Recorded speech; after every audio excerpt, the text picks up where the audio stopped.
सभी फुलारी बच्चों में एक अलग ही जोश दिखाई दे रहा है। ये बहुत ही बढ़िया त्योहार है हमारे देवभूमि उत्तराखंड का।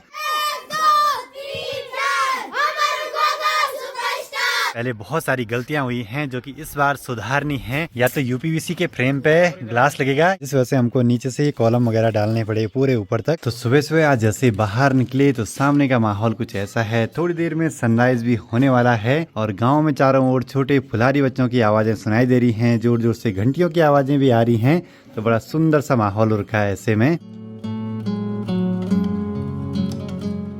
तो सबसे पहले आप सभी को मेरा प्यार भरा नमस्कार। मेरा नाम है आलोक राणा और स्वागत है आप सभी का देवभूमि उत्तराखंड के इन खूबसूरत पहाड़ों से। फाइनली चैत का महीना भी लग गया है और गांव में फुलारी बच्चे आज से फूल डालना शुरू करते हैं अगले 8 दिनों के लिए।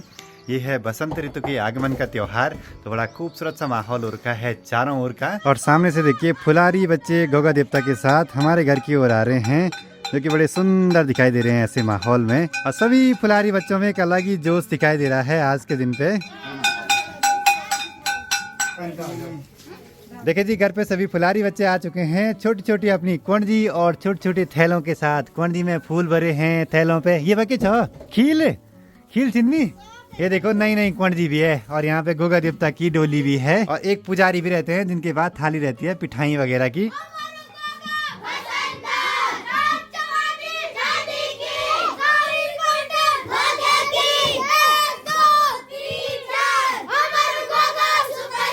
और यहाँ पे ना सभी छोटे बच्चों को कुछ देते हैं खाने के लिए, खील, लैया, गुड़ वगैरह, जो कि बच्चे खुश रहते हैं इन्हीं सब चीजों में। उड़ा दे सबसे छोटी फुलारी। हेलो हे।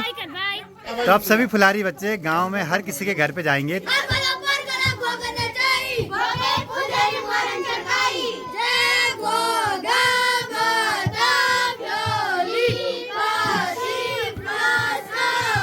सभी फुलारी बच्चों में एक अलग ही जोश दिखाई दे रहा है। ये बहुत ही बढ़िया त्योहार है हमारे देवभूमि उत्तराखंड का, जिसको कि फूलदेई या घोगा देवता के त्योहार के नाम से भी जानते हैं।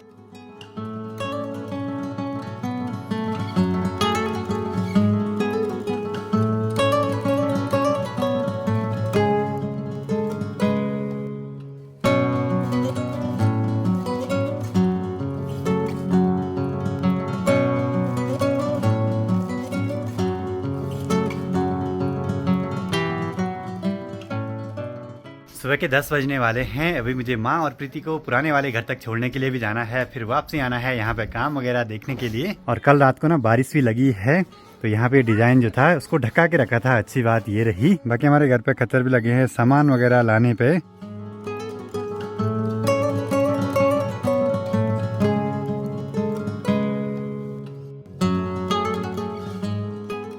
चलो जी, माँ और प्रीति को पुराने वाले घर के पास तक छोड़ दिया है। अब ये जाएंगे पुराने वाले घर के काम करने के लिए। मुझे नए वाले घर पे जाना है, बहुत सारे काम है, देखना भी जरूरी है, अपने हिसाब से करवाना भी जरूरी है। और कल रात को बारिश लगी तो सड़कों पे पूरी कीचड़ कीचड़ सी बढ़ गई है। आज इस साल के हिसाब से पहली बार हमने घर बनाते हुए बहुत सारा काम किया था।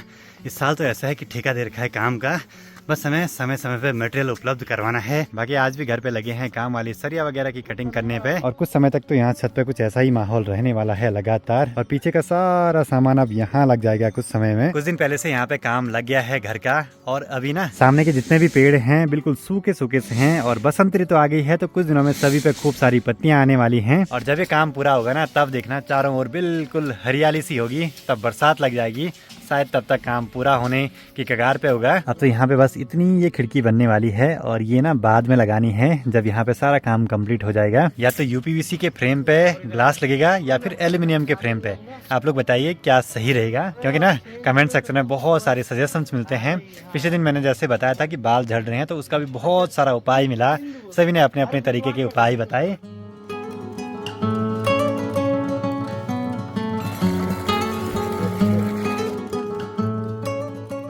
तो एक बार मिस्त्रियों के लिए चाय वगैरह बना दी है लंच से पहले। अभी तो इस वाले घर पे बहुत सारे काम होने बाकी हैं, शायद मटेरियल भी कम पड़ सकता है। अगर कम पड़ेगा तो फिर से ऋषिकेश से सारा कुछ मंगवाना पड़ेगा। बाकी दिन बढ़ते बढ़ते सामने से बहुत सारे काले बादल भी आ रहे हैं, शायद मौसम भी गड़बड़ हो सकता है, कुछ भी पता नहीं लग रहा है आजकल। और कल पूरे दिन भर की मेहनत बहुत काम आई, आज अच्छे से पानी आ रहा है घर पे। चलो जी, लंच का टाइम भी हो चुका है, एक बार लंच करने के लिए हम भी निकल पड़ते हैं। काम तो बस होते रहेंगे, बस मौसम अपना साथ देता रहे। और ऊपर चोटियों से देखिए बर्फबारी हो गई है फिर से शुरू। मौसम भी इतने रंग बदल रहा है कि क्या ही बोले भाई। घर जाने से पहले भी एक बार अच्छे से तराई कर दी है, अब निकल पड़ते हैं लंच करने के लिए। तब तक सीमेंट आराम से पानी पीता रहेगा, जो कि अब बहुत जरूरी है कुछ समय तक।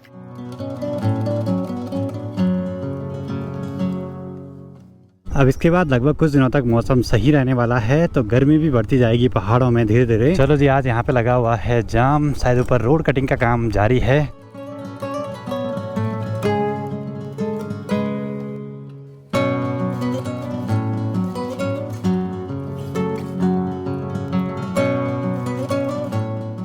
देखते हैं कब तक हमारे गांव गिरिया तक रोड जा पाती है। वैसे ही बहुत सारा टाइम लग गया। जैसे यहाँ घर पे पहुंचे तो यहाँ पे देखिए धंधरू की जो सब्जी सुखाने के लिए रखी थी धीरे धीरे सूख रही है, पर जो इसकी मोटी मोटी डंठल है ना, इनको सूखने में टाइम लगेगा।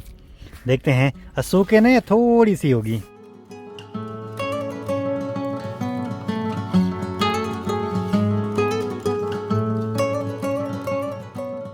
अब घर पे लंच करने के बाद सीधे निकल पड़ते हैं नए वाले घर पे। आजकल तो काम देखना भी बहुत जरूरी है, क्योंकि अभी अगर कुछ गड़बड़ होगी तो वो फिर कभी ठीक नहीं हो पाएगी। प्रीति अभी यहाँ बहुत दिनों तक है नहीं, अब यहीं से पढ़ाई भी कर सकती है। देखते हैं क्या होता है। यहाँ पे तो हम आधा घंटा भी नहीं रुके, फटाफट चलते हैं। सामने पे रोड फिर से खुलने वाली है, जाम लगेगा तो फंस जाएंगे फिर। और माँ और प्रीति तो आजकल हमेशा पैदल ही आते हैं। और अच्छी बात यह है कि आजकल घर में जो भी मैं काम करता था प्रीति है उसके बदले, तो फिर माँ का कोई दिक्कत नहीं होती है। आज तो 2 साल पुराने दिन याद आ गए फिर से। ऐसी तेज धूप में हम काम करने के लिए जाते थे डेली।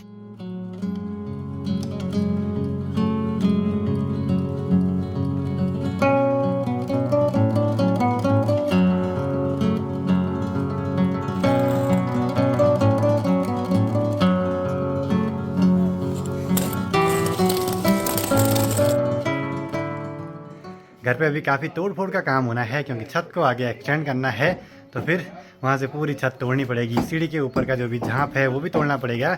मतलब कि पहले अगर एक बारी में किया होता तो इतनी तोड़ फोड़ नहीं होती। अब क्या करें, ज़रूरत है, करना तो पड़ेगा ही ऐसे। यहाँ पे आके मेरा काम यही है, बस मिस्त्रियों को चाय वगैरह बनाना। अब यहाँ पे लगातार काम जारी है। अब थोड़ा सा नक्शा समझ आ रहा है।